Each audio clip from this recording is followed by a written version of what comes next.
वळूया पुढल्या बातमीकडे. दिशा सलियांच्या शवविच्छेदनाची प्रत वकिलांना दिली. मालवणी पोलिसांनी ही प्रत वकिलांकडे सुपूर्द केली आहे. पोलिसांनी शवविच्छेदनाची प्रत दडवून ठेवली. वकील निलेश ओझा यांनी हा दावा केला. एक महत्त्वाची अपडेट या संपूर्ण प्रकरणातली आपल्याला म्हणता येईल. पोलिसांनी शवविच्छेदनाची प्रत दडवून ठेवल्याचं निलेश ओझांनी म्हटलंय. निलेश ओझा हे सध्या दिशा सालियन कुटुंबाच्या माध्यमातून ही केस तपासतायत, केस पाहतायत आणि त्यांनी हा दावा केलाय. या संपूर्ण प्रकरणानं वेगवेगळ्या टप्प्यांवरती वेगवेगळी वळणं घेतली आहेत. अनेक माहिती पुरावे समोर येत आहेत. मात्र या प्रकरणात ज्या पद्धतीनं हे प्रकरण निकाली निघणं आवश्यक होतं ते काही अजून निघताना दिसत नाही.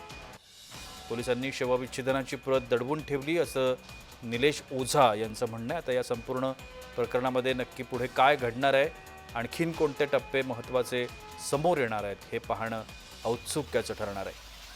दिशा सालियन प्रकरणामध्ये ही एक महत्त्वाची बाब उघड झाल्याचं आपल्याला म्हणता येईल. दिशाच्या शवविच्छेदनाची जी प्रत आहे ती प्रत दडवून ठेवल्याचं म्हणण्यात आलं. आपण या सगळ्या संदर्भात अधिक माहिती घेण्याचा प्रयत्न करूया. आमचे प्रतिनिधी अनिल सावरे आत्ता माझ्यासोबत दूरध्वनीवरून संपर्कात आहेत. अनिल, या संपूर्ण प्रकरणामधली एक महत्त्वाची बाब आपल्याला म्हणता येईल. शवविच्छेदनाची प्रत दडवून ठेवल्याचा आरोप ओझांनी केलाय. आपल्याकडे असलेली माहिती काय? प्रशांत, नक्कीच पाहतो झालं तर दिशा सालियन यांच्या शवविच्छेदनानंतर मालवणी पोलिसांनी आज वकिलांकडे दिलेली आपल्याला पाहायला मिळते. 3 वर्षापेक्षा अधिक वेळ ही प्रत मालवणी पोलिसांनी दडून ठेवलेल्या वकिलांचा दावा आता समोर आलेला आपल्याला सुद्धा पाहायला मिळते. आज निलेश ओझा यांच्या टीम मधील ऍडव्होकेट ईश्वरलाल अग्रवाल आणि ऍडव्होकेट अभिषेक मिश्रा यांनी मालवणी पोलीस ठाण्याच्या अधिकाऱ्यांशी दिशा सालियनच्या पोस्टमॉर्टम रिपोर्टची प्रत अधिकृतपणे आज प्रदान केली आपल्याला ते सुद्धा पाहायला मिळत आहे.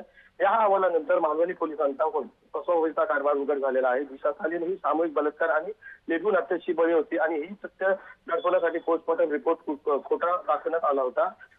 शवविच्छेदनाचा जो निष्कर्ष आहे, प्रत्यक्षदर्शी पुरावे यांच्यातील स्पष्ट विरोध सभा आणि शिवछेदन करण्याचा अन्यायकारक 60 तासांचा विलंब यावरून लैंगिक अत्याचार करून खून केलेला असल्याचे सुद्धा आता समोर दिसून येत आहे.